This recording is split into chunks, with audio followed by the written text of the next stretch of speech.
ఆంధ్రప్రదేశ్ రాజధాని అమరావతిలో ఎలక్ట్రిక్ వాహనాలు పెరుగుతున్నాయి. ఆర్టీసీ కూడా ఎలక్ట్రిక్ బస్సులు నడపడానికి సిద్ధంగా ఉంది. ఇంకా మంగళగిరి ఆర్టీసీ డిపోలో ఛార్జింగ్ సెంటర్ ఏర్పాటు చేస్తున్నారు. ప్రైవేటు సంస్థలు కూడా ఛార్జింగ్ కేంద్రాలు నిర్మిస్తున్నాయి. ప్రభుత్వం తక్కువ ధరకే విద్యుత్ సరఫరా చేస్తోంది. మంగళగిరికి 50 ఎలక్ట్రిక్ బస్సులు రానున్నాయి. గుంటూరుకు 100 బస్సులు కేటాయించనున్నారు. మిగిలిన నగరాలకు కూడా ఎలక్ట్రిక్ బస్సులు రానున్నాయి. భవిష్యత్తులో మరిన్ని మార్పులు రానున్నాయి. భవిష్యత్ అవసరాలను గమనించి ప్రభుత్వం కీలక నిర్ణయం తీసుకుంది. మంగళగిరి ఆర్టీసీ డిపోలో ఛార్జింగ్ సెంటర్ను ఏర్పాటు చేస్తున్నారు.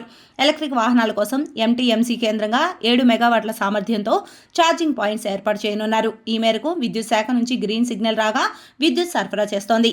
ఇప్పటికే గుంటూరు జిల్లా పాతూరులో 1.8 మెగావాట్ల సామర్థ్యంతో ఒక ప్రైవేటు సంస్థ 60 బస్సులకు ఛార్జింగ్ పెట్టుకునే సౌకర్యంతో ఛార్జింగ్ సెంటర్ను ఏర్పాటు చేసింది. గుంటూరు జిల్లా కాజాలో 3 కేంద్రాలున్నాయి. ఇక్కడ ఒక్కో కేంద్రంలో 250 కిలోవాట్ల సామర్థ్యం ఉంది. కుంచనపల్లిలో 2, ఆత్మకూరులో 1, పెద్దవడ్లపూడిలో 1 కేంద్రాలను ప్రైవేటు సంస్థలు నిర్మిస్తున్నాయి. ఇప్పటికే 2 కేంద్రాలు అందుబాటులో కూడా వచ్చాయి. మిగిలినవి కూడా పూర్తి చేసే పనిలో ఉన్నారు. ఇక్కడ ఒక్కో ఛార్జింగ్ గన్కు 45 కిలోవాట్ల సామర్థ్యం ఉండగా ఈ మేరకు అక్కడ అవసరానికి తగ్గట్టుగా మరికొన్ని గన్లను ఏర్పాటు చేసుకుంటారు. అమరావతిలో రాజధాని పనులు చేస్తున్న మరో కంపెనీ కూడా కృష్ణాయపాలెంలో ఛార్జింగ్ సెంటర్ కావాలని దరఖాస్తు చేసుకుంది. ఏపీలో పర్యావరణానికి మేలు జరుగుతుందని ప్రభుత్వం ఎలక్ట్రిక్ వాహనాలను ప్రోత్సహిస్తోంది. ఛార్జింగ్ చేయడానికి తక్కువ ధరకే విద్యుత్ సరఫరా చేస్తోంది.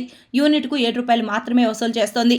ఈ మేరకు ఎలాంటి స్లాబులు లేకుండా ఎంత వాడుకున్నా సరే యూనిట్కు ₹7 మాత్రమే వసూలు చేస్తారు.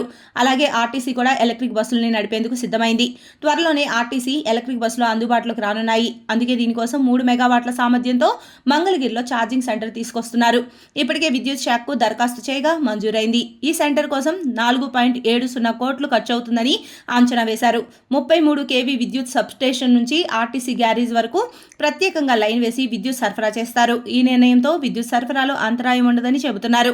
ఆర్టీసీ అధికారులు డబ్బులు చెల్లించడానికి అంగీకరించడంతో విద్యుత్ శాఖ పనులు చేయడానికి సిద్ధమైంది. మంగళగిరికి మొదటి దశలో ఆర్టీసీ 50 బస్సులు రానున్నాయి. గుంటూరుకు 100 బస్సులు కేటాయించనున్నారు.